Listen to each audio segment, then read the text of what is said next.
සාදුකාරයක් දෙන්න. වාසනාවන්ත කාරුණික පින්වත්නි, තවරතුපුට ගණේලන්ද රාජ මහා විහාරස්ථානයේ මුදුවප්පුර පසළොස්වක පොහොය දවසේ පැවැත්වෙන ධර්ම දේශනාව 10 සිට 11 දක්වා ආරම්භ කරන්න බලාපොරොත්තු වන්නේ. ඒ අනුව අද ධර්ම දේශනාව සඳහා වැඩම කොට වදාළේ පණිපිටිය විද්‍යාලංකාර මහ පිරිවෙන්නේ නියෝජ්‍ය පරිවේනාධිපති රාජකීය පඬිත ශාස්ත්‍රපති දරපණේ චන්දානන්ද පඬිත හාමුදුරන් වහන්සේ උන්වහන්සේ මේ වෙලාවේ ඉතාමත් ගෞරවයෙන් යුක්තව පිළිගන්නවා. පිළිගැනීම සඳහා කවුරුත් සාදුකාරයක් දෙන්න. අද ධර්ම දේශනාවේ දායකත්වයේ දරනවා ආනන්ද පද්දේරිය මහත්මයා ඇතුළු පවුලේ හැමදෙනාම මේ ධර්ම දේශනාවේ දායකත්වයේ දරමින් බලාපොරොත්තු වෙනවා. මේක මාසයකට පෙර ආතුව අභාවයටපත් ප්‍රේමවති පද්දේරිය නෑනියන් සිහිපත් කරමින් එතුමියට පළවෙනි පුණ්‍යානුමෝදනා සිදු කරා. ඒ වගේම වසර 49කට පෙර අභාවයටපත් පද්දේරිය පියාණන් සිහිපත් කරමින් පින් දෙන්නට බලාපොරොත්තු වෙනවා. ප්‍රේමවති පද්දේරිය මාතාව අපේ විහාරස්ථානයේ ප්‍රධාන පීඩායිකාවක් ඇටියට කටයුතු කළ අම්මා කෙනෙක්. ඒ වගේම තමයි අපිට අම්මා කෙනෙක් වගේ සෙනෙහසින් ආදරයෙන් යුක්තව කටයුතු කළා. බොහොම ගුණයාපත් පෙරදරිව බොහොම ආරුණික සිතිවිල්ලක් ඇති කරගෙන කටයුතු කළ අම්මා කෙනෙක් පද්දේරිය හාමිනේ කියලා කියන්නේ. ඒ වගේම අද ධර්ම දේශනාවේ තවත් දායකත්වයක් ගත්තා නිරෝකා ජයතුංග මහත්මිය බලාපොරොත්තු වෙනවා. ඇයගේ මේ මාස 18 වෙනිදාට උපන්දිනය ඉඳලා තියෙනවා. ඒ උපන්දිනය නිමිති කරගෙන ආශිර්වාද ලබා ගන්නට දෙමව්පියන් ඇතුළු පවුලේ හැම දෙනාටම උතුම් මාර්ගඵල ඥානය පිණිස මෙම ධර්ම දේශනාව පාරමිතාවක් වේවා කියන ප්‍රාර්ථනාවෙන් මම මේ වෙලාවේ කරුණාවෙන් ආනන්ද පද්දේරිය මහත්මයාට මතක් කරනවා අපේ ආම්දුරන්ට දෙහත් වට්ටිය පිළිගන්වමින් ධර්ම දේශනාවට ආරාධනා කරන ලෙසට.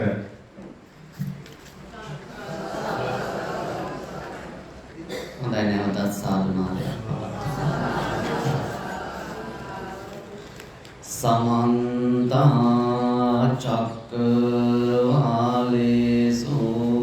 අත්‍රා ගච්ඡන්තු දේවතා සද්ධම්මං මුනි රාජස්ස සුනන්තු සග්ග මොක්ඛදං ධම්මස්සවන කාලෝ අයං බදන්තා ධම්මස්සවන කාලෝ අයං බදන්තා ධම්මස්සවන කාලෝ අයං බදන්තා නමෝ තස්ස භගවතෝ අරහතෝ සම්මා සම්බුද්දස්ස නමෝ තස්ස භගවතෝ අරහතෝ සම්මා සම්බුද්දස්ස නමෝ තස්ස භගවතෝ අරහතෝ සම්මා සම්බුද්දස්ස ධම්මෝ හවේ රක්ඛති ධම්මචාරේ ධම්මෝ සුචින්නෝ සුඛමාවහාරේ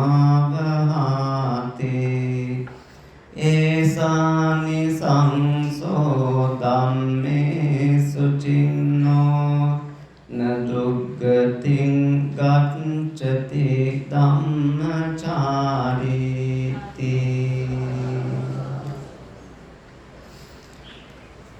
ගණේලන්ද පුරාණ රාජමහා විහාරාධිපති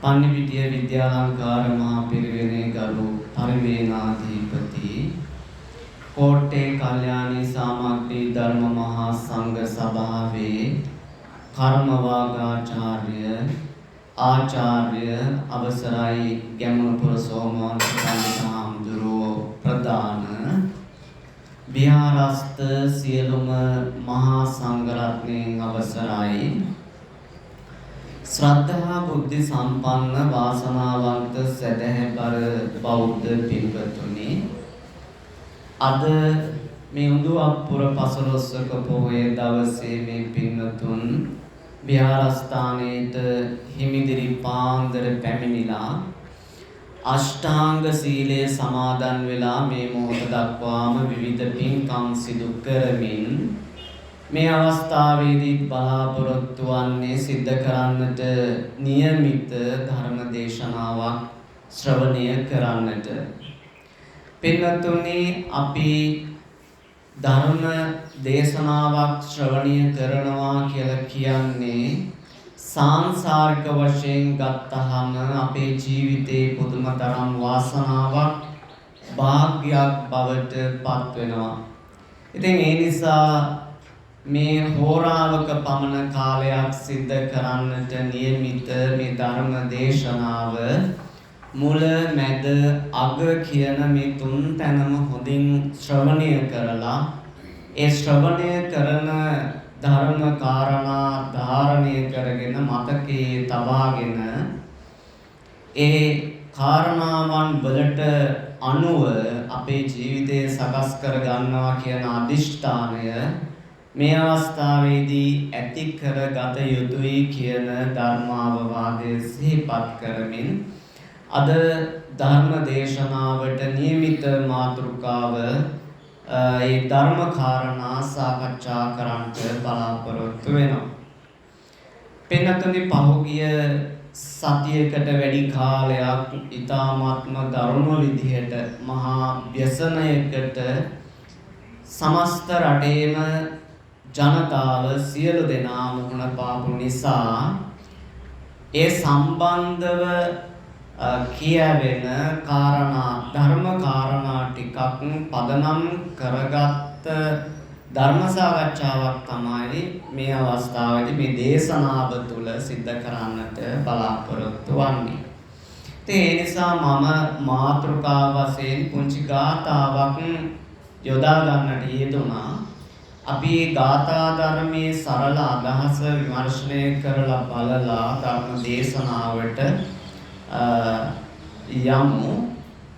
මේ ගාථාවේ සඳහන් වෙන්නේ ධම්මෝ හවේ රක්කති ධම්මචාරේ. ධර්මචාරී පුද්ගලයා නැත්නම් ධර්මයේ හැසිරෙන පුද්ගලයා ඒ ධර්මයෙන්ම ආරක්ෂා කරලා දෙනවා කියලා සඳහන් කරනවා. ධම්මෝ සුචින්නෝ සුඛමාවහාති. ඒ වගේම මේ ධර්මයේ හැසිරෙන පුද්ගලයා සංසාරික වශයෙන් ජීවිතයේ සැපය භුක්ති විඳින කෙනෙක් බවට පත් වෙනවා. එතකොට ගැටලු ප්‍රශ්න වලින් තොරව යහපත් වූ සැපවත් වූ ජීවිතයක් ගත කරන්න ධාර්මිකව ජීවත් වෙන පුද්ගලයාට පුළුවන්කම තියෙනවා. ඒසානි සංසෝ ධම්මේ සුචින්නෝ මේ ධර්මයේ හැසිරීම තුළින් මේ වගේ අපිට ආනිසංස ලබා දෙනවා වගේම නදුග්ගතින් ගච්ඡති ධම්මචාරේ. ධර්මානුකූලව හැසිරෙන පුද්ගලයා දුගතියකට පත් වෙන්නේ නැහැ කියලා කියනවා. එතකොට මේක තමයි සරල අදහස. ඉතින් මේ ගාථාව මම මාතෘකා කරගත්තේ ගාථාවේ කරුණු ඒ විදිහට සාකච්ඡා කරන්න නෙවෙයි. පෞද්ගලික කාලය පරිච්ඡේදය තුල ඇතිවෙච්ච මේ ව්‍යසනය සඳහා හේතුපාදක වෙච්ච කාරණා වශයෙන් මොන වගේ දෙයක් මුල් වෙන්නේ නැද්ද හේතු වෙන්නේ නැද්ද කියන කාරණා පිළිබඳව සාකච්ඡා කරන්න. එතකොට ඇයි මේ වගේ මහා ගම් වතුර සුලිසුලන් නාලයෙන් සිද්ධ වෙන්නේ අපි කොහොමද මේක වළක්වා ගන්න පුළුවන් වෙන්නේ කියලා මේ ධර්මයේ පැත්තෙන්. ඒවට විවිධ සාධක තියෙනවා. එතකොට අපි මේ අවස්ථාවේදී සාකච්ඡා කරන්න බලාපොරොත්තු වෙන්නේ මේ ධර්මයේ පැත්තෙන් කළ යුතු කාර්යභාරයකුත් තියනවානේ. එතකොට අන්නේ පදනම තමයි මේ දේශනාව තුළදී සාකච්ඡා කරන්න අපි බලාපොරොත්තු වෙන්නේ. එතකොට පින්වත්තුනි අපි මේ ලෝකය ගැන මේ ලෝකේ පවතින දේවල් පිළිබඳව පුංචි අදහසක් ගන්න ඕන. මේ ලෝකයේ පැවැත්ම නැත්නම් අපේ මේ ජීවිතය, සාංශාරික ජීවිතය, ඊළඟට මේ ස්වාභාවික විපත් ආදී මේ දේවල් පිළිබඳව යම්කිසි අවබෝධයක් වැටහීමකට එන්න සහ මේ දේශනාව අපිට තේරුම් ගන්න පහසුවක් බවට පත් වෙනවා. මේ ලෝකයේ පිළිබඳව අදහසක් අපේ ජීවිතයට ගන්න එක. දැන් මේ ලෝකය අපිට විද්‍යමාන වෙනවනේ ආකාර දෙකකින්. ඒ කියන්නේ නාම සහ රූප කියලා. දැන් මෙතනදී අපි නාම ධර්ම වලට වඩා මේ රූප ධර්මනේ අපිට වැඩියෙන් මේ අවස්ථාවේ ප්‍රායෝගික වෙන්නේ. ඒ නිසා ඒ පැත්ත ටිකක් සාකච්ඡා කරගෙන යන්න අදහස් කරනවා. එතකොට මේ කවුරුත් දන්නවා මේ විශ්වය කොහොම බැලුවත් මේ ලෝකය සකස් වෙලා තියෙන්නේ මේ රූප ධර්ම ටික සකස් වෙලා තියෙන්නේ ප්‍රධාන කාරණා හතරක් මූලික කරගෙන. ඒවා ප්‍රධාන ධර්ම අපි කියනවානේ මහා භූත රූප කියලා. පඨවි, ආපෝ, තේජෝ, වායෝ. අපිට ඕක තමයි මූලික කාරණය මේ ලෝකයේ හට ගැනීම සම්බන්ධව. එහෙම නැත්නම් මේ දකින කියන කරන මේ ලෝකය පිළිබඳ මූලිකව අපිට අදහස් කරගන්න පුළුවන් කාරණය. එතකොට මේ ප්‍රධාන ධර්ම හතර පදනම් කරගෙන ඇසුරු කරගෙන උපාදාය වශයෙන් තව රූප ධර්ම ටිකක් පහළ වෙනවා. එතකොට අභිධර්ම දේශනාව තුළ 28ක් පිළිබඳ දේශනා කරනවානේ. මේ හතරත් එක්ක 28ක් දේශනා කරනවා. එතකොට දැන් ඔය රූප 28 විවිධාකාරයෙන් තමයි මේ පරිසරය තුළ අපිට විද්‍යමාන වෙන්නේ. ධර්මයේ කියන පඨවි, ආපෝ, තේජෝ, වායෝ, වර්ණ, ගන්ධ, රස, ඕජා ඔය විදිහට කියන මේ මූලික රූප ධර්ම ටික තියෙනවානේ. මේවා තමයි මූල ධර්ම. රූපයේ තියෙන මේ විශ්ව ධාතුවේ රූප සම්බන්ධව තියෙන මූල ධර්ම ටික. එතකොට දැන් ඒ ධර්මී ගැන්වෙන නමින් කිව්වට අපිට මේක පැහැදිලි නොවෙන්න පුළුවන් නේ. මේ කාරණා හතරේ දැන් පඨවිය කියලා කියන්නේ ඝන ස්වභාවය, රළු ස්වභාවය. අපිට අල්ලන්න පුළුවන් ස්වභාවයට අපි පඨවිය කියලා කියන්නේ. ආපෝ කියලා කියන්නේ දිය ස්වභාවය, ජලය. ඊට පස්සේ වායෝ කියලා කියන්නේ වාතය නැත්නම් හමා යන ස්වභාවය. ඊළඟට තේජෝ කියලා කියන්නේ සීත උෂ්ණ ස්වභාවය.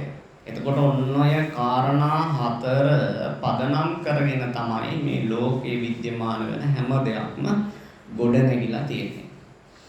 එතකොට දැන් මේ කාරණාත් එක්ක ගොඩනැගුණාම අපිට ඒක ප්‍රායෝගිකව දකිනකොට මේවා අපිට හඳුන්වන්න පුළුවන් මේ මහා පොළව වශයෙන්. නේද? අපිට ප්‍රායෝගික වෙන්නේ එහෙමනේ. මහා පොළව, ගින්න, ඊළඟට ජලය, වාතය නැත්නම් සුළඟ. ඔය විදිහට තමයි අපිට ඔය කියන කාරණා විද්‍යමාන වෙන්නේ. ප්‍රායෝගිකව විද්‍යමාන වෙන්නේ. එතකොට මේ රූප ධර්ම දැන් අපි සඳහන් කළා 28ක් තියෙනවා කියලා. එතකොට මේ පරිසරයේ ඔය රූප 28 වෙන්වෙන්ව පවතින්නේ නැහැ. මේවා සමූහ වශයෙන් පවතින්නේ. අපි ඒවට කියනවා රූප කලාප කියලා. එහෙමත් නැත්නම් රූප මංජරි. දැන් මේ රූප කලාප වශයෙන් ගත්තාම කලාප වර්ග 6ක් තියෙනවා. අපි ඒවට කියනවා අට කලාපය, එහෙම නැත්නම් සුද්ධාෂ්ටකය, නවක කලාපය, දසක කලාපය, ඒකාදශක කලාපය, ද්වාදශක කලාපය, තේරසක කලාපය කියලා. ඔය පාලි නම් වලින් කියනවා මතකේ තියාගන්න බැරි නම් කරදර වෙන්න එපා. මේ අදහස විතරක් ඔළුවට ගන්න. අපි සරලවම මේක සාකච්ඡා කරගෙන යන්න. මොකද මේ දේශනාව හමාර වෙනකොට ඔය ඇත්තන්ට අවබෝධයක් ඇති වෙන්න ඕන. මේ ලෝකය ගැන අපි දකින්නේ සත්පුද්ගල න්‍යායත් මත පදනම් වෙලා.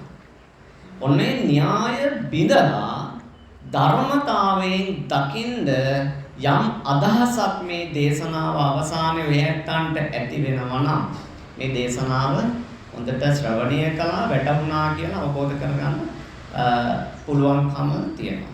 ඉතින් ඒ නිසා දැන් ඔය කියන ධර්ම කාරණා පදනම් කරගෙන මේ සකස් වෙච්ච ලෝකයේ ඔය රූප ධර්ම ගෲප් එකක් වශයෙන් එහෙම නැත්නම් සමූහයක් වශයෙන් අපිට පරිසරය තුළ විද්‍යමාන වෙනවා සහ අපිට ප්‍රායෝගික වෙනවා. ඉතින් ඒ නිසා දැන් මූලිකම රූප කලාපය තමයි අට්ඨ කලාපය කියලා කියන්නේ. දැන් ඔයත් දන්නවා අට්ඨ කලාපයක් කියන්නේ මොකක්ද කියලා. එතකොට ඒ තුල තියෙන්නේ පඨවි ආපෝ තේජෝ වායෝ කියන මේ සතරයි. ඊළඟට ඒ ආශ්‍රයෙන් උපාදාය වශයෙන් සකස් වෙලා තියෙන වර්ණ, ගන්ධ, රස, ඕජා කියන හතරයි. එතකොට එතන අටක් තියෙන නිසා අට්ඨ කලාපයක් නැත්තම් සුද්ධාෂ්ටකයක් කියලා කියනවා. දැන් මේක මම පොඩ්ඩක් විග්‍රහ කරලා සඳහන් කරේ මේක අපිට ඇත්තටම අවබෝධයේ තිබීම අවශ්‍යයි ඉදිරියට මේ කාරණා ටික වටහා ගැනීම සඳහා. ඊළඟට නවක කලාපය කියලා කියන්නේ ඔය අටට ජීවිත රූපය කියලා එකක් එකතු වෙනවා. අපි ආයශය කියලා කියන්නේ. ඊළඟට දසක කලාපය කිව්වහම ඒ රූප ධර්ම දෙකට ප්‍රසාද රූප කියලා කොටසක් එකතු වෙනවා. ඉතින් ওই විදිහට සකස් වෙනවා. අනිත් ඒවා ගැන මම දීර්ඝ විස්තරයක් කරන්න බලාපොරොත්තු වෙන්නේ නැහැ. දැන් ඔහොම පවතින රූප ධර්ම තමයි අපි ඔය සඳහන් කරන්නේ ඔය දැන් මුලින්ම සඳහන් කළේ ජලය, මේ මහා පොළව, ඊළඟට සුළඟ, සීත උෂ්ණ ස්වභාවය ඔය ටික අරුණා මේ ලෝකේ වෙන මොනවත් හොයන්න නැහැ. රූප ධර්ම වශයෙන් ඔය මේ විශ්ව ධාතුවේ කොතන අපි පිරික්සලා බැලුවා ඒ ඕනම තැනක අපිට හම්බ වෙන්නේ ඔය කාරණා ටික විතරමයි. එතකොට දැන් අපි මේ රූප ධර්ම හට ගන්න විදිහක් තියනවානේ. අන්න ඒ කාරණා පිළිබඳව පුංචි අවධානයක් යොමු කරන්න ඕනේ. දැන් අපිට ඔය පේන මේ මහා පොළොව, පස්, ගල්, ගස්, මේ ගොඩනැගිලි මේවා හටගත්ත විදිහක් තියෙනවා. ඒ කියන්නේ හේතු වෙච්ච දේ. ඊළඟට සත්ව පුද්ගල වශයෙන් ගත්තාම පුද්ගලයාගේ රූප සහ අරූප නැත්නම් අපි කියන්නේ නාම ධර්ම කියලා. එතකොට ඔය මේ කියන දේවලුත් හටගත්ත හේතු වෙච්ච කාරණා ටිකක් තියෙනවා. එතකොට දැන් මේ රූප ධර්ම වල හට ගැනීම සම්බන්ධ කිව්වහම කරුණු කීයක් තියනවද? කරුණු කීයක් පදනම් කරගෙනද රූප ධර්ම ටික හටගෙන තියෙන්නේ? කාරණා හතරයි. ඒ තමයි කර්මය, චිත්ත නැත්නම් සිත, ඊළඟට උතු, අනිත් එක ආහාර. ඔය හතර මතක තියාගන්න. කර්මයෙන් හට ගන්නවා රූප, අපි ඒවට කියනවා කර්මජ රූප කියලා. සිතෙන් හට ගන්නවා ඒවට චිත්තජ රූප කියලා කියනවා. ඍතු වලින්, ඒ කියන්නේ මේ සීත උෂ්ණ ස්වභාවය නිසා එක එක කාලවලට දැන් අපි කියන වර්ෂා කාලය, උෂ්ණ කාලය කොහොම කියලා අපි වෙනස් කරන්නේ. එතකොට ඒක උතු. ඒකට අපි කියන උතුජ රූප කියලා. ඒ උතු වලින් සකස් වෙන මේ සීත උෂ්ණය නිසා සකස් වෙන රූප ධර්ම වලට. ඊළඟට ආහාරය නිසා රූප ධර්ම සකස් වෙන ඒවට කියනවා අපි ආහාරජ රූප කියලා. එතකොට හොඳට මතක තියාගන්න ඔන්න ඔය කාරණා හතර තමයි රූප ධර්ම සකස් වෙන්න හේතු වෙන්නේ. ඒක අපේ ශරීරය තුළ වෙන්න පුළුවන්, බාහිර පරිසරය තුළ වෙන්න පුළුවන්. එතකොට මම අර මුලින් කිව්වනේ පඨවි ආපෝ තේජෝ වායෝ කියන සතර මහා භූත රූප මූලික වශයෙන්, ඊළඟට ඒ අනුසාරයෙන් අපි මේ පරිසරය තුළ පේන මේ ගහකොළ ඇලදොල ආදී මේ සදාසිව්පා මේ සියලු දේ රූප වශයෙන් ගන්න සියලු දේ හටගෙන තියෙන මේ කාරණා ටික පදනම් කරගෙන දැන් අපි සරලව විග්‍රහ කරගනිමු මේ රූප ධර්ම හට ගන්න කාරණා හතර පිළිබඳව. පළවෙනි එක තමයි කම්ම නැත්තම් කර්මජ රූප. කර්මජ රූප වලින් සකස් වෙන රූප ධර්ම විපාක වශයෙන් අපිට එන්නේ. ඒක මුලින්ම දේශනා කරලා තියෙන මේක බරපතලයි. ලේසියෙන් වෙනස් කරන්න අමාරුයි. මොකද අතීත කර්මවල විපාක වශයෙන් තමයි එන්නේ. දැන් මේක අපි මේ දැන් ඊයේ පෙරේදා සිද්ධ වෙච්ච මේ බරපතල විනාශය පැත්තට පොඩ්ඩක් බැලුවොත් අවධානය යොමු කරලා දැන් බුද්ධ දේශනාවෙම සඳහන් වෙනවා ඔය ලෝකේ සිදුවෙන හැම සිදුවීමක්ම කර්මයේ පදනම් කරගෙන සිද්ධ වෙන්නේ නැහැ කියලා. මොකක්ද ඒකට තියෙන දේශනාව? ධර්මයේ තියෙන දේශනාව මොකක්ද? න්‍යාම ධර්ම පහ. පංච න්‍යාම ධර්ම. එතකොට ඒක අපි කියනවා බීජ න්‍යාමය, උතු න්‍යාමය, චිත්ත න්‍යාමය, ඊළඟට කම්ම න්‍යාම සහ ධම්ම න්‍යාම. එතකොට කම්ම න්‍යාමය කියලා කියන්නේ කර්මය කියලා කියන්නේ ඔය පහෙන් එකක්. දැන් පහුගිය දවස්වල ධාරානිපාත වර්ෂාවක් ඇති වුණානේ. දින ගණනාවක් තිස්සේ මහා ගම් වතුරක් ගැලුවා. කොටික උනේ කර්මයෙන්ද? ඒ විපර්යාසයක් නිසා. දැන් බාහිර පරිසරයේ ඇති වෙන ඔය සංසිද්ධි කර්මය නිසා ඇති වෙන්නේ නැහැ. ඒ නිසා තමයි සියල්ල කර්මයෙන් සිද්ධ වෙන්නේ නැහැ කියලා කියන්නේ. අර මෙතන අපිට තේරුම් ගන්න දෙයක් තියෙනවා. බාහිර පරිසරයේ ඇති වෙන මේ සංසිද්ධි අපිට සාපේක්ෂව ගන්නකොට අපිට දේපල හානි සිද්ධ වෙලා තියෙනවා, ජීවිත හානි සිද්ධ වෙලා තියෙනවා, විවිධ දුෂ්කරතා, ගැටලු, ප්‍රශ්න මේ ව්‍යසනයන් එක්ක ඇති වෙලා තියෙනවා. එතකොට ඒක මොකක් පදනම් කරගෙන ඇති වෙච්ච එකක්ද? ඒකත් පුතු නියාමද? ඒක කර්ම නියාමය. හොඳට මතක තියාගන්න. නියාම ධර්මවල කර්ම නියාමය කියලා කියන්නේ එකක් වුණාට පහෙන් අපිට සාපේක්ෂව යම් කිසි දෙයක් සිද්ධ වෙනවා නම් ඒක අපේ කර්මය පදනම් කරගෙන එන්නේ. ඔකට අපි කියන්නේ ලෞකික සම්මාදිට්ඨිය කියලා. ඒ කියන්නේ කර්මය අපිට එන විදිය. ඒක අතීත විපාක එන්නේ. ඒක නිසා ඒක හරි බරපතලයි. එතකොට මේ කර්මය නිසා අපිට යම්කිසි බලපෑමක් එල්ල වෙනවා නම් ඒක හරි බරපතලයි. බුදුහාමුදුරුවෝත් ඒ අතීත විපාක වින්දා. මොකද මේක සිද්ධ වෙන්නේ හේතුඵල ධර්මයට අනුව. හේතු ප්‍රත්‍ය කොතනද සකස් වෙන්නේ? ඒ සකස් වෙන තැන අදාළ කර්මය විපාක දෙනවා. ඒක බුදුවරුන්ටද, පසේ බුදුවරුන්ටද, රහතන් වහන්සේලාටද, සාමාන්‍ය අයටද, ප්‍රත්‍යඥයන්ටද කියලා කිසිම ભેද භින්න භාවයක් නැහැ. හේතු ප්‍රත්‍ය කොතනද හටගන්නේ? එතන ඒ කර්මයේ විපාකය හම්බ වෙනවා. එහෙනම් දන්නවනේ මුගලන් මහරහතන් වහන්සේට මොකද උනේ කියලා? අතීත විපාක. බුදුරජාණන් වහන්සේට විවිධ අවස්ථාවල විවිධ ලෙඩ දුෂ්කරතා ඇති වුණා. අතීත විපාක. අපේ ජීවිතයේ අපිට විවිධ ලෙඩ දුක් කරදර ප්‍රශ්න ගැටලු බලන්නකො පහුගිය කාලේ සමහර අයට ඇඳිවත විතරයි ඉතුරුනේ. ගේ නෑ, ගේ තිබ්බ බඩුනේ, ඉඩමනේ, වගා කරපුවානේ.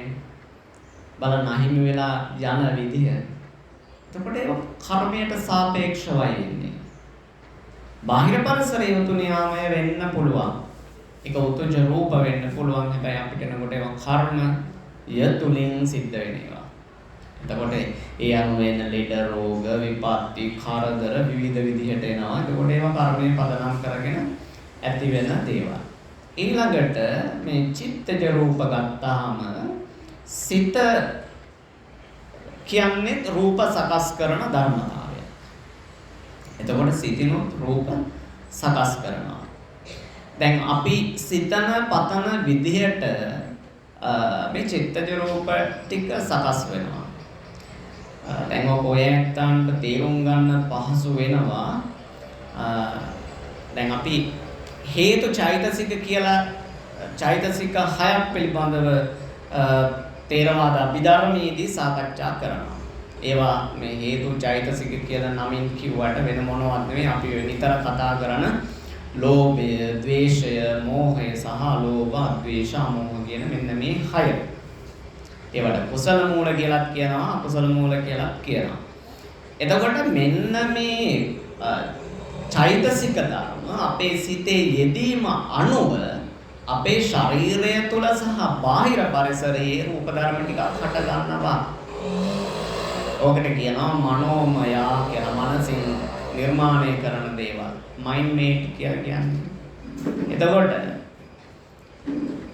දැන් අපිට ලෝභ සහගත සිත් පහළ වෙනවා නම් අපිට ඇති වෙන්නේ ආපෝ ධාතුව. ශරීරය තුළ සහ බාහිර පරිසරයෙන් හටගන්නේ ඇති වෙන්නේ නිර්මාණය වෙන්නේ වැඩිපුර ආපෝ ධාතුව. දැන් අපි මේ කාරණා ටික පොඩ්ඩක් සාකච්ඡා කරන්න පසුවට තියාගෙන මම ඊට කලින් තව පුංචි කාරණයක් සිහිපත් කරන්නම්. මේ විපත්ති කරදර එන කාලවකවානුත් තියෙනවා මේ සංසාරේ. අපි ඒ පිළිබඳව පොඩි අවධානයක් යොමු කරලා ඔය රූප හට ගන්න මේ චිත්තජ රූප හට ගන්න කාරණා පිළිබඳව නැවත ටිකක් ගැඹුරින් විශ්ලේෂණය කරලා බලමු කොහොමද මේවා හටගන්නේ, කොහොමද අපි ඒවා සමනය කරගන්නේ කියලා. ඊළඟට ඔය චිත්තජ රූප ටික හැරුණාම ඊළඟට තියෙන්නේ උතුජ රූප. ඒ කියන්නේ මේ සීත උෂ්ණ ස්වභාවය නිසා ඇති වෙන පාරිසරික සංසිද්ධීන් මත සකස් වෙන දේවල්. දැන් වැස්ස, සුළඟ, ඊළඟට අපි කියනවා ඉන්ඩෝරය, ග්‍රීස්මය, පෑවිල්ල ඔය විදිහට කියන්නේ. එතකොට මේ පාරිසරික සංසිද්ධීන් ටික සකස් වෙනවා. ඒ වගේම අභ්‍යන්තර අපේ ශරීර ශරීරයටත් ඒක බලපානවා. ඊළඟට ආහාරජ රූප කියලා කියන්නේ අපි ගන්න ආහාරයෙන් සකස් වෙන. එතකොට මේ ආහාරජ රූපයත් කර්මජ රූපයත් කියන මෙන්න මේ රූප ධර්ම දෙක අනිවාර්යයෙන්ම ඊළඟට චිත්තජ රූප මේවා හටගන්නේ ජීවයක් තියෙන තැනක විතරයි. අන්න ඒ කාරණේ අපි වටහා ගන්න ඕන. දැන් කර්මජ වශයෙන් පරිසරය තුල රූප ධර්ම හටගන්නේ කියලා කියන්නේ අර එතන පරිසරයේ ජීවයක් නැති නිසා. ඒ නිසා ජීවයක් තියෙනවා නම් ඒ ජීවයත් එක්ක තමයි කර්මජ රූප හටගන්නේ. මැරිච්ච කෙනෙක්ගේ ශරීරය තුල කර්මජ රූප හටගන්නේ නැහැ. හේතුව එතන ජීවය නැහැ. ජීවිත රූපය කියලා අපි කියන්නේ. එතකොට ඒක පදනම් කරගෙන තමයි අපි කියන්නේ සියල්ල කර්මයෙන් සිද්ධ වෙන්නේ නැහැ කියලා. ඒ නිසා පරිසරයේ වෙන සංසිද්ධීන් කර්මයෙන් සිද්ධ වෙන්නේ නැහැ. ගහ කොළ ඊළඟට ඔය අවුව වැස්ස ඔය දේවල් කර්මයෙන් සිද්ධ වෙන දේවල් නෙවෙයි. හැබැයි ඒවා අපිට එනකොට කර්මයේ බලපෑමක් තියෙනවා. අපිට සම්බන්ධ කරලා දෙන්නේ කර්මය. හරි. දැන් අපි මේ ලොකු සංසාරයකනේ ගමන් කරන්නේ. එතකොට මේ සංසාරේ ගමන් කරනවා කියලා කියන්නේ කාල රාමුවක් තුළ අපි මේ සංසිද්ධියක් සකස් කරගෙන තියෙන ධර්මයක්. එතකොට මේ කාල රාමුවේ නැත්තම් මේ කාල ගණනය කිරීමේදී බුදුදහමේ මූලිකම ඒකකය මොකක්ද? අපි කාලය ගණනය කරන මූලිකම ඒකකය මොකද්ද බුදුදහමේ? ක්ෂණය නේ. ඔක පාලියේදී කියනවා කන කියලා. ක්ෂණය. සිංහල සංස්කෘත වලදී අපි ක්ෂණය කියලා කියනවා. එතකොට මේ ක්ෂණයක් තමයි පුංචිම කාලය හැටියට බුදුදහමේ සඳහන් කරන්නේ. ඒ වගේ ක්ෂණ තුනක් එකතු වුණාම සිතක ආයුෂ පවතිනවා. නැත්නම් සිතක ආයුෂ කියලා අපි කියනවා. ඊළඟට ඒ වගේ ක්ෂණ 51ක් ගත වෙනකොට අපි කියන මේ පේන්න තියෙන මේ රූප ධර්මයක ආයුෂ ප්‍රමාණය කියලා. මතක තියාගන්න. සිතේ ආයුෂ ප්‍රමාණය ක්ෂණ 3යි. ඊළඟට රූප ධර්මයක ආයුෂ ප්‍රමාණය ක්ෂණ 51යි. එතකොට ඔක තමයි මූලිකම ඒකකය. ඊට පස්සේ විශාලතම කාලය මනින ඒකකය මොකක්ද? කල්පය. ඒකෙනුත් මහා කල්පය. මහා කල්පයක් තුල එක ලෝක ධාතුවක් විනාශ වෙනවා. ඒ නිසා මහා කල්පය කියලා කියන්නේ විශාලතම මේ කාලයේ මනින ඒකකය. දැන් මෙන්න මේ කාල රාමුව තුල අපිට වටහා ගන්න දෙයක් තියෙනවා. මේක පදනම් වෙන්නේ අපේ ආයුෂත් එක්ක. පරම ආයුෂ කියලා අපි ඒකට කියනවා. පුද්ගලයාගේ ආයුෂ පදනම් කරගෙන සකස් කරගත්ත කාල රාමුවක් තමයි බුදුදහමේ තියෙන්නේ. පුද්ගලයේ ජීවත් වෙන කාලය. ඊළඟට අපිට දැනගන්න ඕන කාරණේ තමයි අපි ජීවත් වෙන කාලය නැත්තම් පරම ආයුෂ තීරණය කරන්නේ අපේ සිත. සිත සහ සිතිවිලි ටික. අපි හිතන විදිය අපි හිතන දේනේ වචනයෙන් පිට වෙන්නේ සහ ක්‍රියාවකින් පිට වෙන්නේ. එතකොට අපි හිතන විදිය අනුව තමයි අපේ ආයුෂ ප්‍රමාණය තීරණය වෙන්නේ. එතකොට මේක ප්‍රවාහයක් තියෙන්නේ. ඒක පුද්ගලානුබද්ධ යමක් නෙවෙයි. සමස්ත පද්ධතියක් තුළ ඇති වෙන ප්‍රවාහයක්. ඒ අනුව තමයි ඔය ආවුව වැස්ස ඊළඟට ගම් වතුර නායයන් මේ දේවල් ටික සිද්ධ වෙන්නේ.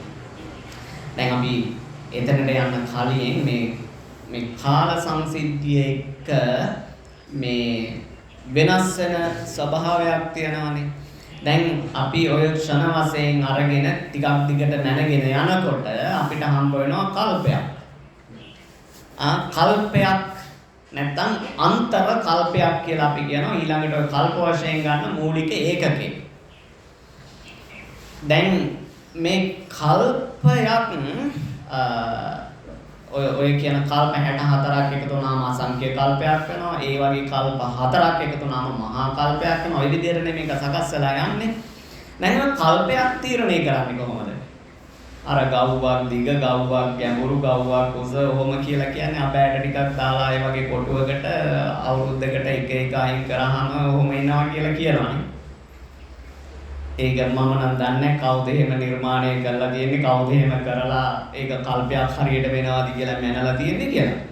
හැබැයි සාමාන්‍යයෙන් ධර්මයෙන් අපිට අදහස් කරගන්න තියෙන මේ කල්පයක් කියලා කියන්නේ පුද්ගලයෙක්ගේ ආයුෂ අවුරුදු 10 ඉඳලා අසංඛේය දක්වා වැඩි වෙලා ආයි නැවත පරමායුෂ අවුරුදු 10 වෙන කාල පරිච්ඡේදයකට අපි කියනවා මේ කල්පයක් කියලා. අන්තර කල්පයක් කියලා කියනවා. එතකොට ඒ වගේ කල්ප 64ක් කියලා තමයි අසංඛේය කල්පයක් කියලා කියන්නේ. ඒ වගේ 4ක් කියලා තමයි මහා කල්පයක් කියලා කියන්නේ. මහා කල්පයක් ඉවර වෙනකොට තමයි එක ලෝක ධාතුවක් නැත්තටම නැති වෙලා යන්නේ. අපි ඒකට කියනවා ලෝක විනාශය කියලා. දැන් මේ ගත වෙන්නේ මහා කල්පයක්නේ. එතකොට ඔය මහා කල්පය අපි කියනවා මේ භද්‍ර කල්පයක් කියලා. මේ මහා කල්පේට භද්‍ර කල්පය කියන්නේ ඔව් බුදුවරු පස් නම පහළ වෙන නිසා. ඉතින් ඒව ගැන විග්‍රහ කරන්න යන්නේ නැහැ. දැන් ඒ කල්ප පහ මේ මහා කල්පය ඉවර වෙනකොට තමයි ලෝක විනාශයක් සිද්ධ වෙන්නේ.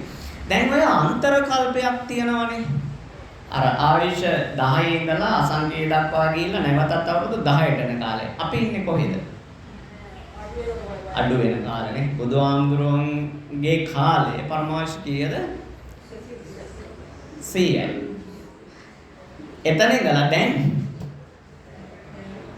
සාමාන්‍යයෙන් අපිට අදහසක් ගන්න පුළුවන් 74ක් 75ක් වගේ කියලා. එතකොට අවුරුදු 100න් පස්සේ පරමාවශ අවුරුදු 100න් පස්සේ අපි කියන්නේ ඩිජෙනරේෂන් එකක් කියලා. ඒ කියන්නේ කාල විපත්ති යුගයක් කියලා. මේ කාල විපත්ති යුගවල අපිට මූණ පාන්න වෙන ගැටලු ප්‍රශ්න අධිකයි. අපිට සතුටක් ඇති වෙන කුසලයක විපාකයක් අරගෙන එන දේවල් නෙවෙයි අපේ මේ ඇස කන නාසය දිව ශරීරය ගැටෙන්නේ. පුළුවන් තරම් කුසල විපාක ගේන ඒවාමයි. බලන්න ප්‍රවෘත්ති ටිකක් බැලුවත් කෙනෙක් එක්ක කතා කරන්න ගියා කවුරු හරි ඔය මේ කාර්යකාරී මගතොටේදී හම්බ වෙලා කතා කරනකොට ධර්මයේ ගැන කවුද කතා කරන්නේ? ඔයා මේ දවස්වල වඩන්නේ මොන භාවනාවද? දැන් මේ කොච්චර දුරට ලෙඩවල් සනීප කරගෙන තියනවද? මනස කොයිතරම් දුරට හදාගෙන තියනවද? කවුද එහෙම කතා කරන්නේ? ඒක සාපේක්ෂයි. මම කියන්නේ මේ සමස්තයේ ප්‍රවාහයක් තියෙන්නේ කියලා. එතකොට දැන් අපි සිතන පතන විදිහනේ. ඒ නිසා මේ යුගවල අපිට මේ අසකනාසයේ දිව ශරීරය ගැටෙන්නෙම අකුසල ධර්ම පදනම් වෙච්ච ඒවා. එහෙනම් අපිට පහළ වෙන සිත් මොනවද? කුසල සිත් අකුසල සිත්. අකුසල සිත්. ඔක මතක තියාගන්න. පස්සේ අපිට අවශ්‍ය වෙනවා. දැන් ඊළඟට ඔය අන්තර කල්පයක මේ ලෝක විනාශ වගේ මේ වගේ විනාශ සිද්ධ වෙනවා. අපිට පේන්නේ ලෝක විනාශ කියලා. හැබැයි ඒවට අපි කියන්නේ සත්ව විනාශ. මේ දැන් ඔය පෞද්ගලික ව්‍යසනිනොත් මං හිතන්නේ 1000කට එහා මැරෙන්නේ නැති. දැනට මං හිතන්නේ 700 600 ගානක් දුරද ගණනය කරලා තියෙනවානේ. අතුරුදහන් වෙච්ච අය එක කල්පනා කරාම ලොකු ගාණක් මැරෙන්නේ නැති කියලා හිතෙනවා. එතකොට දැන් මේ යුගවල ඔය වගේ දේවල් වලට මුණ පාන්න සිද්ධ වෙනවා. ධර්මයේම සඳහන් කරනවා. ඔන්න දැන් අර චිත්තජ රූප ටිකට එන්නකො. දැන් අපේ හිතේ ලෝභය, රාගය, ආසාව, කැමැත්ත, තණ්හාව කියන මේවා වැඩි වෙනකොට ආපෝ ධාතුවනේ ශරීරය තුළ සකස් වෙන්නේ සහ බාහිර පරිසරයේ සකස් වෙන්නේ. ආපෝ ධාතුව කියන්නේ මොකක්ද? ජලය. වැස්ස කියන්නේ මොකක්ද? ජලය. ගම් වතුර කියන්නේ මොකක්ද? හොඳට බලන්න පින්නතුනේ. මිනිස්සු සිතිවිලි වලින් අධර්මිෂ්ඨ වෙනකොට, තණ්හාව අධික වෙනකොට, ආසාවල් අධික වෙනකොට, කාමය අසීමිත වෙනකොට ඔය වගේ විපත්ති වලට මුහුණ දෙනවා. එතකොට රාගය, තණ්හාව අධික වීම නිසා ජලයෙන් වෙන හානි නිසා බොහෝ සත්ත්ව පුද්ගලයන් මරණයට පත් වෙනවා. ඔන්න සත්ත්ව විනාශයක් එකක්. ඊළඟට දේශය සිතේ වර්ධනය වෙන කාල තියෙනවා. එතකොට තේජෝ ධාතුව ශරීර අභ්‍යන්තරයේ බාහිර පරිසරයේ සකස් වෙනවා. ඔන්න ඊළඟට අර ඉඩෝරේ කියලා අපි කියන්නේ වතුර නැතුව වියලිලා ගිහිල්ලා ගහකොළ මැලවිලා නැති වෙලා ගිහිල්ලා ඇති වෙන්නේ මහා ලැබුගිනි ඇති වෙනවා. ඒ වගේ කාලවලට ගින්නෙන් විනාශ වෙනවා. ඔය ආපෝ ලෝකේ විනාශ වෙන තව එකක්. ඊළඟට මෝහය අධික වීම නිසා මෝහය කියලා අපි කියන්නේ ඔය සැකය, තීරණයකට එන්න බැරිකම, ඔය යල් පැනපු සංස්කෘති වල එල්ලිලා ඉන්නේ වෙනස් වෙන්නේ නැතුවම වෙනස් කළ යුතු දේවල් තියෙන වෙනස් කරන්න. මොකද අම්මා තාත්තා සීයා ඔක්කොම පරම්පරාවේ ගතානුගතිකව එල්ලිලා හිටපු නිසා අපිත් එල්ලෙනවා කියලා එල්ලෙනවා. ඊළඟට වයසට යනකොටත් ඕක වෙනවා. අපි මොකක් හරි විශ්වාස කරනවා නම් හිතනවා නම් අන්නේ හිතන රාමුව ඇතුළෙමයි ඉන්නේ. ඒකත් මෝහය කියලා කියන එකෙන් හිත රාමුගත වෙනවා. අතට මතක තියාගන්න. ඔය එතකොට වාත රෝග එහෙම ටිකක් වැඩි වෙනවා වයසට යනකොට. එක හේතුවක් ඒක ඔක්කොම හේතු ඒ කියන්නේ ඔක්කොටම ඒක එකම හේතුව නෙවෙයි. එක හේතුවක්. හේතුවල තව හේතු තියෙනවා. දැන් එතකොට මෝහය අධික වීම නිසා මේ සුළඟ නැත්තම් අපි කියනවා වායෝ ධාතුව මේ වාතය සම්බන්ධව ඇති වෙන ගැටලු ප්‍රශ්න ඇති වෙනවා. සුලි සුලං ඔකුණාටු විවිධ විදියට සුළඟෙන් වෙන හානි, පීඩා, ජීවිත විනාශ වීම ඕවා සිද්ධ වෙනවා. දැන් පහුගිය දවස්වල මොනවයිද විනාශ වුනේ? ජලයෙන්. එතකොට මොනවද වැඩි වෙලා තියෙන්නේ මේ සත්‍යයන්ගේ සාමිනිස්සුන්ගේ හිතවල? හරි. ඊළඟට තව පීඩාවට පතන මොනවයිද? සූලයෙන්. අනායයන් වලින්. ඇත්තට මේ ගත්තාම සමව ඔය තුනේම බලපෑම තියෙනවා. ඒ අතර වැඩිපුර අපිට අර ගම් වතුර තත්වයන්, සුලිසුලන් තත්වයන් පාදක වුණානේ. ඒ හේතු කරගෙනනේ නායයන් එහෙමත් සිද්ධ වුණේ. දැන් ඔන්න හේතුවක් හොයාගත්තද? හේතුවක් හොයාගත්තද? ඔය පෞගේ කාලේ සිද්ධ වෙච්ච ඒවාට. තව හේතු තියනවා නැතුව නෙවෙයි. මේ ධර්මයෙන් දකින එක අංශයක්. ඔන්න හේතුව තමයි අපේ හිත. හිතන විදිහ සිතවිලි. ඊළඟට මේ ටික කොහොමද අපි සමතුලිත කරගන්නේ? දැන් ඔය ලෝභ දේශ මොහය ඇති වුණාම මොම වෙනවා නම් ඊළඟට අනිත් හේතු තුන තමයි අලෝභ ද්වේෂ අමෝහ. අලෝභය කියලා කියන්නේ පරිත්‍යාගය. අද්වේෂය කියලා කියන්නේ මෛත්‍රිය. අමෝහය කියලා කියන්නේ ප්‍රඥාව නැත්තම් විද්‍යාව. ඕනික ගොඩනගා ගත්තොත් පින්නත මේක සමතුලිත වෙනවා. රාගය නිසා ආපෝ ධාතුව අධික වෙනවා නම් රාගයෙන් තොර වෙනකොට විරාගයටපත් වෙනකොට අපිට අර ජලයෙන් ඇති වෙන විනාශයන් රෝගාබාධ වෙන්න පුළුවන්, පාරිසරික ඇති වෙන විනාශ වෙන්න පුළුවන්. ඒවවම කරගන්න බැරිද? පුළුවන්. ඒ නිසා පින්වතුනි පුළුවන් තරම් කුසල චේතනාවකම ඉන්න. ඔව්. පුළුවන් තරම්ම කුසල චේතනාවක ඉන්න. ඔන්න ඔතන තමයි ධර්මී ප්‍රායෝගිකකම. අපි කොච්චර දන් දුන්නත්, බණ ඇහුවත්, සිල් රැක්කත් අපේ හිත රැක්කේ නැත්තම් විනාශ වෙනවාමයි. ඒක වළක්වන්න බෑ. මෙන්න මේ ධර්මයේ පදනම. එහෙනම් මේ වෙලාවේ මේ දේශනාව අහලා අදිෂ්ඨාන කරගන්න තියෙන එකම දේ තමයි තමන්ගේ හිත ආරක්ෂා කරනවා කියන්නේ. කොහොමද හිත ආරක්ෂා කරගන්නේ? දැන් ඒක ප්‍රායෝගික වෙන්න එපා. ඔය හැම තැනම එක සිතිවිලි වල අක්කලං කරන මේ හිත කොහොමද එක දැනකට ගන්න? එක දැනකට ගත්තත් ඒක පවත්වා ගන්න කොහොමද? ඔක තමයි තියෙන ප්‍රශ්නේ. නේද? පංචශීලයේ සුරකීම හොඳයි. ඒ කියන්නේ ධාර්මික යමක් කරනවා නම්, දැහැමි සිතිවිලි වලින් යුක්ත වෙනවා නම් ඒක හොඳයි. දැන් මෙතන මෙන්න මෙහිම පදනමක් තියෙනවා. දැන් ඔය අතීත කර්මය අපිට වර්තමානයට එන්න පදනමක් හැදෙන්න බෑ. නිකන් සිද්ධ වෙන දේවල් නෙවෙයි. මේක පටිච්ච සමුප්පාද න්‍යායට අනුව ගත්තාම හේතු ටික හැදෙන්නේ හිතේ. හේතු ටික හැදෙන්නේ තමන්ගේ හිතේ. තේරුණාද? හේතුව හැදෙන්නේ තමන්ගේ සිතේ.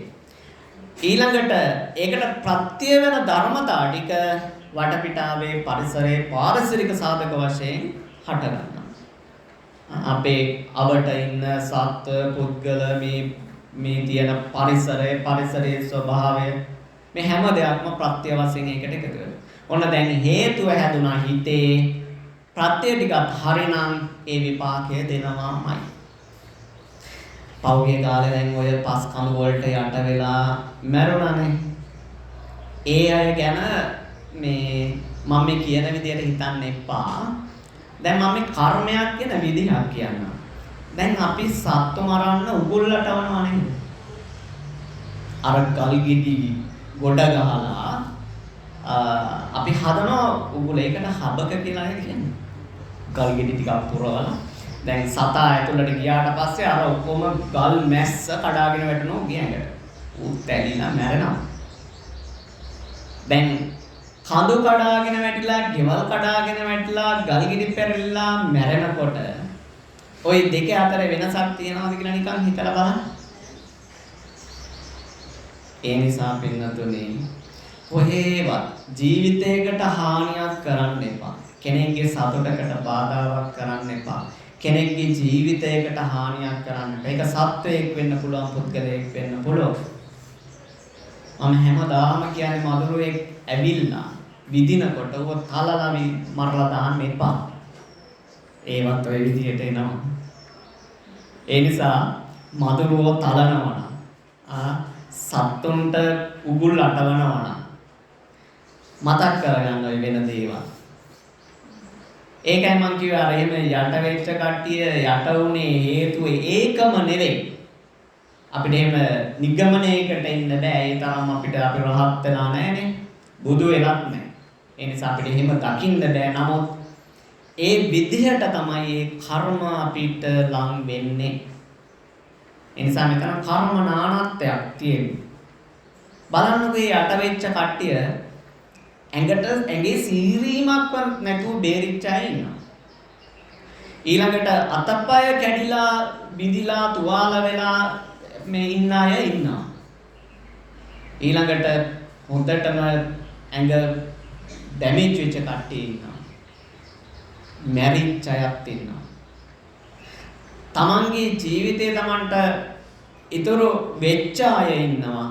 තමන්ගේ ඥාති සමූහයම නැති වෙච්ච අය ඉන්නවා.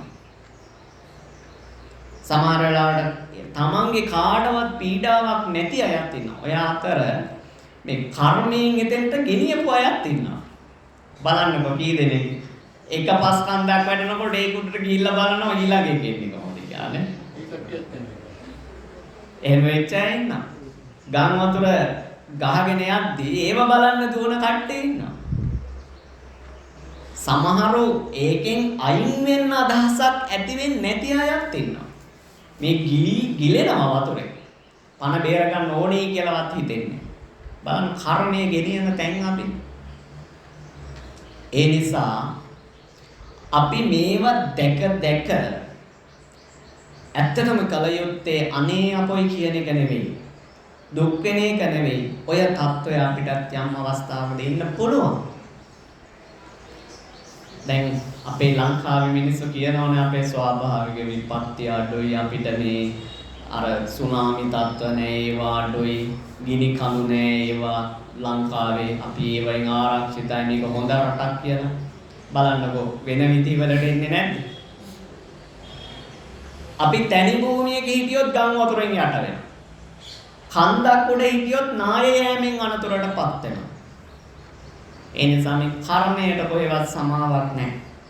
හේතු ප්‍රත්‍ය හැදුනා නම් එතන ඒ කර්මය විපාක දෙනවා. ඒ නිසා සමහර අය පණ බේරගත්තා ඉන්නෝ මරු කටටම ගිහිල්ලා. සමහර විට ඒ කට්ටිය අර පාප කර්මයක් කරන්න කට්ටිය එක්ක ගිහිල්ලා මේක පවක් කියලා දැකලා පස්සට දූපු අය වෙන්න පුළුවන්. ඒකට සම්බන්ධ නොවි. ඒ නිසා පින්නතුනි මේ ජීවිතය සරලව හිතන්න එපා. මේ දේශනාවෙන් ඔය ඇත්තන්ට අදහස් වෙන්න ඕන මූලික කාරණේ තමයි මම අර මුලින් ඔය රූප ධර්ම ටිකේම සිහිපත් කළේ මේවා කෙනෙක් පුද්ගලයෙක් සිද්ධ කරන දෙයක් නෙවෙයි. ධර්මතාවයක් අනුව සිදුවෙන දේවල්. හේතු ප්‍රත්‍ය ධර්ම අනුව සිද්ධ වෙන දේවල්. ඒ නිසා අපි සත්පුද්ගලයෙක් වශයෙන් අරගෙන මම කියලා අරගෙන මට සාපේක්ෂව අනිත් අය ගැන හිතනවා. අනිත් අය ඉන්නවා අනිත් දේවල් සත්‍ය වශයෙන් තියෙනවා කියලා හිතනවා. ඒ පදනම මත තමයි අපි කර්ම රැස් කරන්නේ. මම සහ මමත්වය මම ආයනය නිසාමයි. ඒ නිසා ඕක ටික ටික ලියලා දාන්න. පුළුවන් තරම් උත්සාහ ගන්න. මම කියන දේ අයින් කරන්න. සක්කාය දිට්ඨිය නැති කරන්න පුළුවන් තරම්. හැම වෙලෙම හිතන්න මේ හිත කියලා කියන්නේ ඔය හරි පාප කර්මයකට ඇදගෙන යන එකක්ම තමයි. වතුර ටිකක් දැම්මොත් කොතනට හරි ගලාගෙන යන්නේ පහළට සිතත් ඒ වගේමයි. ඒක අනුසෝතගාමී. ඒ නිසා අපි බෞද්ධයෝ සහ මේ දර්ශනය දන්න අය හැටියට පටිසෝතගාමී වෙන්නම ඕනේ. ඒ නිසා පින්නතුනි එදිනෙදා ජීවිතේ අපි යම් කිසි දෙයක් කරනවා නම් කරන දේ සතියෙන් කරන්න. සති සම්පජඤ්ඤේ තියෙන්න ඕනේ. ප්‍රඥාවෙන් ඒක දකින්න ඕනේ. සතියේ පිහිටවලා සිද්ධ කරන්න. ඊළඟට අපි නිකන් ඉන්නවා නම් හිත එක එක අරමුණු වල ළමයි ගැන, දරුණු පුරන් ගැන, දේපල ගැන, තමන්ගේ අතීතය ගැන, අනාගතය ගැන හිත හක්කලම් කරන්න යන්න එපා. ඒ කාලය තුළ සියලු සත්වයෝ සුවපත් වේවා කියන චේතනාවෙන් ඉන්න. ඊළඟට මේ ලෝකය තමන් එක්ක මේ ලෝකේ කොයිතරම් වෙනස් වෙනවද මේක කොයිතරම් අනිත්‍යද කියලා දැක දැක ඒක මෙනෙහි කරන ප්‍රඥාවෙන්. ඔන්න කුසල් සිතවිලි හදා ගන්න පුළුවන් තැන්. එතකොට ඔය පදනමේ අපි හිතියොත් වෙනතනේ අපිට අපේ ජීවිතේ අපි විඳවන ගොඩාක් දේවල් ඒකෙන් අපිට මැගහරවා ගන්න පුළුවන්කම තියෙනවා. අපි ගොඩාක් ලෙඩවලට දුෂ්කරතාවලට පත් වෙච්ච අයනේ. එනිසා ඔය ඔළුවේ කැක්කුම්, බඩේ කැක්කුම්, ඇඟපත කැක්කුම්, සීනි, කොලෙස්ටරෝල්, ප්‍රෙෂර් ඕවා අවම කරගන්න පුළුවන්කම තියෙනවා. එනිසා මේ යුගයේ අපේ හිත දූෂ්‍යයි. ඒ දූෂ්‍ය නිසාමයි ඔය එකක් පස්සේ එකක් ලෙඩ එන්නේ. ලෝකයේ ධාර්මික වන යුග තියෙනවා. ඒ කාලේ දුක හැටියට අපිට තියෙන්නේ කාරණා 6ක් විතරයි කියලා ධර්මයේ සඳහන් කරන්නේ. ඒ තමයි බඩගින්න, පිපාසය, වැසිකිලි කැසිකිලි යාම සහ සීත උෂ්ණ කියන මේ 6. අපි ඕකට දුකක් කියලා කියන්නේ නැහැ නේද දැන්? බඩගින්න නම් පොඩ්ඩක් දුකක් වගේ දැනෙනවා නේද? නමුත් අනිත් ඔය සීත උෂ්ණ දේවල් වලට සාමාන්‍යයෙන් අපි දුකක් කියලා කියන්නේ නැහැ. වැසිකිලි කැසිකිලි යන්න ඕනේ මට. එතකොට මේ යුගයේ බලන්න අපිට මේ යුගයේ දුක කියලා කියන්න කොයිතරම්නම් දේවල් තියෙනවා. හැබැයි ඒ වගේ දේවල් නැති යහපත් කාල මේ සංසාරේ තියෙනවා. ඒ නිසා අපි අද මෙතන මොකක්ද කරන්නේ, කොහොමද හිතන්නේ, මොනවද කතා කරන්නේ, අන්න ඒක තමයි අනාගතේ හදන සංස්කාර ටික. අපි ඒවට කියනවා භව සංස්කාර කියලා. ඒ නිසා අද ඉඳලා භව සංස්කාර ටික හරියට හදාගන්න සංසාර චක්‍රය යහපත්ව ගත වෙනවා. එක ඒකාන්තයි. ධර්මයේ කොහේවත් ගැටලු නැහැ, ප්‍රශ්න නැහැ. ඒකේ සැකයක් නැහැ. සැකේ තියෙන වෙනතනේ අපි කරන දේ නිවැරදිද? අපි කරන්නේ හරිම දේද කියන එක විතරමයි. ඒ නිසා දැන් මෙච්චර වෙලා අපි සාකච්ඡා කරපු පදනමේ හිත තියාගෙන, හිත ආරක්ෂා කරගෙන, සතියෙන් ප්‍රඥාවෙන් ලෝකේ දිහා බලන්න. එනේන අරමුණ දිහා බලන්න. හොඳ දේ ගන්න, නරක දේ බැහැර කරන්න. ජීවිත සෝපත් වෙනවා. ඔය නැත්තන්ගේ ජීවිත විතරක් නෙමෙයි. එහෙම කෙනෙක් ඉන්නවා නම් එතන හැදෙනවා මේ හරි ලස්සන වටපිටාවක්, පරිසරයක්. කෙනෙක්ගේ හිතක් ශක්තිමත් කුසලයෙන් යුක්ත නම් වටපිටාවේ ඉන්න අයත් අකුසලයෙන් යුක්ත වුණත් ආරක්ෂා වෙනවා යම් මට්ටමක. හැබැයි එතන ඉන්න සියලු දෙනාගේම හිත දූෂණ මොකද වෙන්නේ? කන්දක් ඇවිල්ලා යට වෙලා ඔක්කොම ටික එක දිගට ගෙනියන්න බැරිද? පහුගිය දවස්වල ඇල්ලෙන් බස් එකක් ඉගිලුවේ පහළට. කට්ටියම එකතු වෙලා. ඒගොල්ලෝ සංසාරේ එකතු වෙලා කරපු කර්මවල විපාකය. කට්ටියම එකතු වෙච්ච තැන හේතු ප්‍රත්‍ය ටික සම්පූර්ණ වෙච්ච තැන කර්මයේ විපාක දුන්නා. වෙන දෙයක් නෙවෙයි එතන තියෙන්නේ. අපි බනිනවා රියදුරු මහත්තයාට බනිනවා, ගියපු අයට බනිනවා, බස් එක ආදපු අයට බනිනවා, අයිතිකාරයන්ට බනිනවා. බැන්නට වැඩක් නැහැ. ඒක තමයි මම කිව්වේ මේක ධර්මතාවයෙන්ම දකින්න කියලා. ධර්මතාවයෙන් දකින්නකම් අපිට කවදාවත් මේකේ නිවනක් හම්බ වෙන්නේ නැහැ. සත්පුද්ගල න්‍යාය මත පදනම් වෙනකම් ඒ මිත්‍යා දෘෂ්ටියෙන් මිදෙනකම් වෙනතුනේ අපිට නිවනක් සංසාරේ නැහැ. අපි නැවත නැවත මේ වගේ දුක්ඛිත තත්ත්වයන් වලටපත් වෙනවා. මම හිතන්නේ මෙතන කවුරුත් ඔය පහුගිය ගම් වතුර වලට න්‍යායම් වලට ලක් වෙන්න නැතුව ඇති. නේද? ජීවිත හානි, දීපල හානි, සමහර විට ඥාති නැති නේ. ඒ නිසා අපිට ඔය කරදර නැහැ කියලා රද්ද නැති වෙන්න එපා. ඊළඟ මොහොත තියෙනවා. ඒ නිසා මේ අද මරු පින් කරගන්නේ කෙලෙසද සෙටමරුනේ සිතසන්නේ කියලා කියන්නේ. ඒ නිසා හෙට මාරේනවා කියලා හිතන්න එපා. අදම එනවා කියලා හිතලා අදම වැඩේ කරන්න. කල යුතු දේව. නේ? අජ්ජේව පිච්ඡං ආතප්පං කෝජඤ්ඤා මරණංසුයි. මරණය හෙට එනවා කියලා හිතාගෙන වැඩ කරන්න එපා. ඊළඟ මොහොතේ මරණය එනවා කියලා හිතාගෙන වැඩ කරන්න. එතකොට අපිට සංසාර ගමන ටිකක් හරි යහපත් කරගන්න පුළුවන්. එහෙනම් අපිට ලැබිලා තියෙන කාලය නිමාවටපත් වෙන නිසා මීට වඩා අනුශාසනාව දීර්ඝ කරන්න බලාපොරොත්තු වෙන්නේ නැහැ. මේ අවස්ථාවේදී අද මේ දේශනාව සඳහා දායකත්වය අරගෙන කටයුතු කරන මේ පින්තුන් පිළිබඳ සිහිපත් කරලා පුණ්‍ය අනුමෝදනාවන් සිද්ධ කරලා ධර්ම දේශනාව ආමාර කරන්නට බලාපොරොත්තු වෙන්නේ. එනිසා අද ධර්ම දේශනාව සඳහා දායකත්වය අරගන්නේ ඇත්තෝ ඒ ප්‍රේමවතී පත්බේරිය මේ මෑණියන් මිය ගිහිල්ලා අදට මාසයක් සම්පූර්ණ වෙන අවස්ථාව. ඒ මෑණියන්ට පුණ්‍යානුමෝදනාවන් සිද්ධ කිරීම මූලික කරගෙන අද දායකත්වය අරගෙන කටයුතු කරනවා. ඒ පත්බේරිය පියාණන් මිය ගොස් වසර 49ක් පිරීම නිමිත්තෙන් එතුමන්ට පුණ්‍යානුමෝදනාවන් සිද්ධ කරන්නට බලාපොරොත්තු වෙනවා.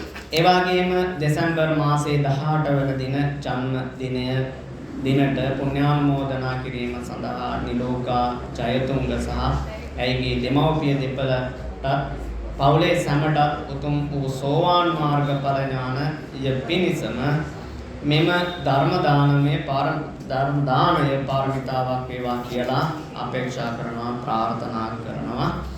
එනිසා කල්පනා කරගන්න පින්නතුනේ අද මේ හෝරාවක් පමණ කාලයක් ධර්ම ශ්‍රවණය කරන්නට යෙදුණු දහම් පඬුරාදී පූජාවන් සිද්ධ කරන්නට යෙදුණා. මේ සිද්ධ කළ සියලුම පුණ්‍ය ධර්මයන් අද දායකත්වයේ අරගෙන කටයුතු කරන ඒ පින්වතුන්ට ඒ වගේම මේ ඇත්තන්ගේ පවුල්වල සියලු දෙනාට මේ පින් අනුමෝදන් වේවා. ඒ වගේම විහාරස්ථානයේ වැඩ වාසය කරන ගෞරවනීය අපේ ලොකු හාමුදුරන් වහන්සේ ප්‍රදාන පූජනීය මහා සංඝරත්නයට ධර්ම ශ්‍රවණය කරපු මේ හැම දෙනාටම මේ පින අනුමෝදන් වේවා. අනුමෝදන් වීම තුළින් සියලු දෙනා සිදු කරන කටයුතු සර්ව ප්‍රකාරයෙන් සාර්ථක වේවා. නිදුක් වේවා, නිරෝගී වේවා, සුවපත් වේවා. සියලු දෙනාටම යහපතක්, සිතක්, ශාන්තියක්, දියුණුවක්, අභිවෘද්ධියක්ම සැලසේවා කියලා සාදු කියලා ආශිර්වාද සිදු කරගන්න. ඒ වගේම අභාවයට පත් වෙච්ච මළගිය ඥාතීන් සිහිපත් කරලා අනුමෝදන් කරමු. මීට මාසයකට මත්තෙන් අභාවයට පත්වන්නට යෙදුන ප්‍රේමවතී පත්බේරිය ආදරණීය මෑණියන්, ඒ වගේම වසර 49කට කලින් අභාවයට පත් වෙච්ච පත්බේරිය පියාණන් ඇතුළු ඒ පින්නතුන් නමින් අභාවයට පත් වෙච්ච වර්ග පරම්පරානුගත සියලුම මළගිය ඥාතීන්ට මේ පින් අනුමෝදන් වේවා. ඒ වගේම ඒ අනෙක් දායකත්වය අරගෙන කටයුතු කරන ඒ පින්වතුන්ගේ නමිනුත් අභාවයට පත් වෙච්ච වර්ග පරම්පරානුගත සියලුම මළගිය ඥාතීන්ටත් මේ පින් අනුමෝදන් වේවා. ඒ වගේම විශේෂයෙන් මේ විහාරස්ථානයේ වැඩ සිට අපවත් වී වදාළ පරම පූජනීය නායක මාහිමිපාණන් වහන්සේ ප්‍රදාන කොට ඇති විහාර පරපුරේ අපවත් වී වදාළ සියලුම මහා සංඝරත්නයට, ඒ වගේම සතර පේරුවේ දායක කාරකාදී අභාවයට පත් වෙච්ච සියලුම පින්වතුන්ට මේ පින අනුමෝදන් වේවා. අනුමෝදන් වීම තුළින් ඒ ඇත්තන්ගේ භවගාමී ජීවිත කෙලවර අමා මහ නිවන් සුව පිණිසම මේ පින් හේතු වාසනා වේවා කියලා අපි සාදු කියලා ප්‍රාර්ථනා කරමු. ඒ වගේම දෙවියන්ටත් මේ පින් අනුමෝදන් කරමු. දෙවියොත් මේ පින් අනුමෝදන් වේවා. අනුමෝදන් වීම තුළින් දිව්‍යසුර වඩාත් වර්ධනය කරගෙන දෙවියන්ගේ ආශිර්වාදය, ආරක්ෂාව, බැල්ම රැකවරණය අද දායකත්වයේ අරගෙන කටයුතු කරන ඒ සියලුම දායක පින්වතුන්ටත්, ඒ වගේම ගෞරවනීය ලොකු හාමුදුරන් වහන්සේ ඇතුළු මහා සංඝරත්නයටත් මේ හැම දෙනාටමත් සැලසේවා. දෙවියොත් මේ පින් අනුමෝදන් මහා මහ නිවනින් සංසෙත්වා කියලා අපි දෙවියන්ට පුණ්‍ය අනුමෝදනාවන් සිද්ධ කරමු.